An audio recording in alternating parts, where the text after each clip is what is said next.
thì phát sang mấy chuyện này với chú đi lô thì chú là chuyện vui phải thếว่าชุนนุลาริมไงชี้รู้ตัว chú nào lồng chú có lồng lồng thì chú giờ là chú cả tháo cái giấy đầu xí chuyện vui phải mấy rồi ô nó quay mà một về thú lồng biết lui mà một về em ha รถนี่รองกระเป๋าเทลไปชู anh nghe luôn thì rồi cái bồn là สองคนนี้เร่งลมไปชู con biết rồi mình rồi vui về lúc rồi lúc có độ มานี่พ้นริมฟ้าไหมอ่ะ con lui ngâm lâu rồi สีน้ำนี่ปกสีแล้ววะ con vui về สี sao แล้ว nó น้ำอยู่ไงอ่ะ này luôn đâu lá ta chuyển nó hay sẽ đi vào đây thì lâu lá mày จันสเตปง่ายเงิน chẳng sao ý chọn อ่ะ cái đủ miêu lâu nhiều mình chỉ muốn phối tu nghe có tiền hơn nếu là gì mà muốn phối cái đủ lâu nhiều แล้วริมจะจันสเตปแป๊กแต่ง่ายหรอก cái cả hai lô có muốn phối vào บนผมตุ้มเลยเนี่ย muốn phối น้ำมันไม่ช่วยเจ๊ rằng nó mình phải cân bê độ phải đi lại trong nó mới cái chỗ cái đủ lại lầu mấy cái sao cân bê độ ô จีน่าน้ำมันช่วยเจ๊ก็หลอกใครกัน mình đủ các rồi trường thế mình cái ngay đầu tiên đủ là ăn bém ngay lâu mình đủ rồi cho phải thôi giấy lầu chặt rắp các xe cân mới sửa rồi không mà ê nó có lột xe ấy chụp đặt rồi miếng ô có cái cân lớn mấy à mà luôn phải sửa rồi ô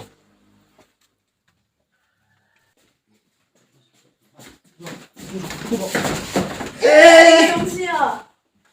ta chút tủ cái gì này nè nó mà làm chút tủ cái chút lăng thì lòng cả bó thì nó có thể ha Khao đồng phu thực nát tổng khao. nhưng thì bó phu dễ đón tất lẽ thì hết chút nào Thì nghe giờ chú cái tay chúng ta hay lắm rồi phải thật chứ. ngay luôn hiện rồi sao chút cho đó có thể ăn chung ngay đâu mà đi rồi khăn ngay để tất ngay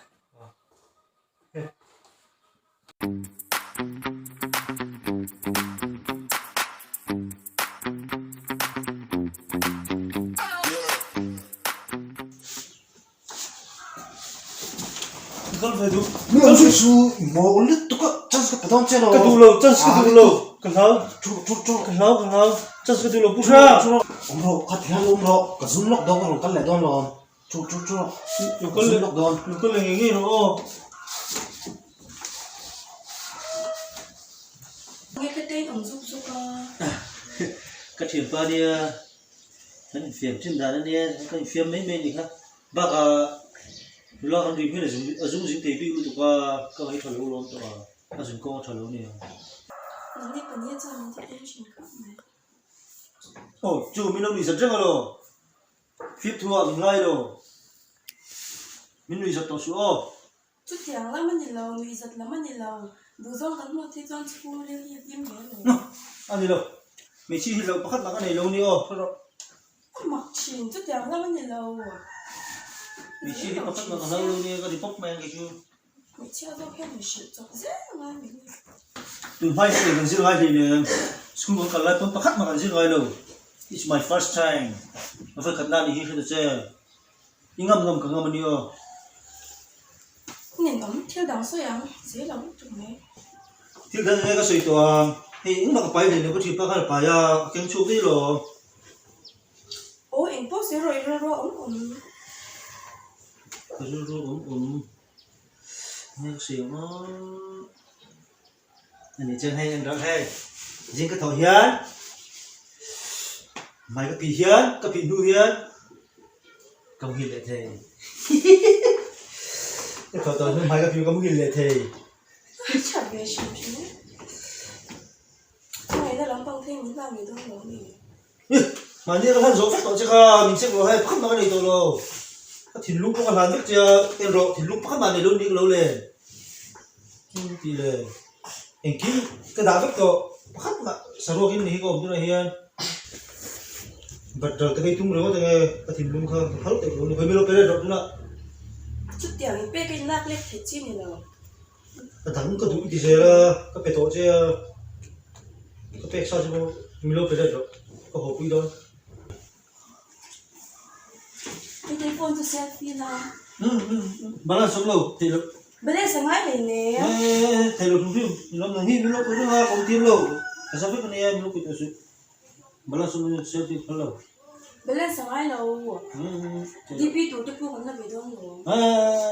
hết nhưng thầy cho su bao lâu tiêm rồi nó có hồ đấy thôi chỉ pha bôi đi chụp chụp lúm đốn tàu lúm đi có hồ thôi Ngồi rồi là hồi cái số thiết và khởi dầu đúng sẽ cái này. nghe mình rồi đủ xoay rồi Thế là bài chín là nghe số rồi. or cái tao mình lúc chụp ra hay lúc chụp tao biết rồi cái bao nhiêu mình làm tiếp rồi rồi cái bẹt số rồi chắc là tiền rồi mấy anh mặc xế rồi cái háo phục hết Mam tê, nhìn này bắt hồ chân mà, chuồn chuồn á tê rồi liền rồi á. chắc là chắc là lại đâu chú rồi chút quá chắc là lại đâu chú rồi xin chút quá rồi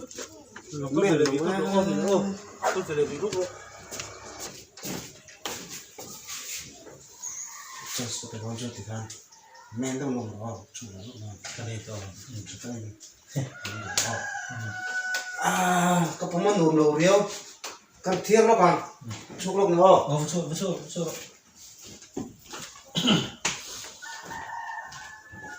lúc có cái chỗ về đó luôn mì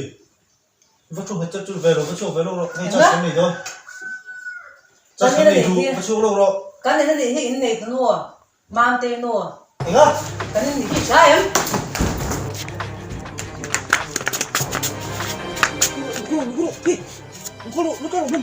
nghe ông gì à Nang po hilo, cái tên về lâu ini ni.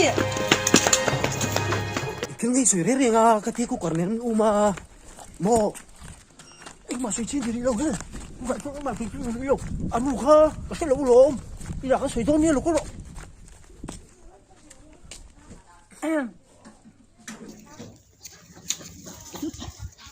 xịt tháng về thế thì tháng cá này nó start về chứ thì có rất hiếm lộ à có vít và có vít luôn nhá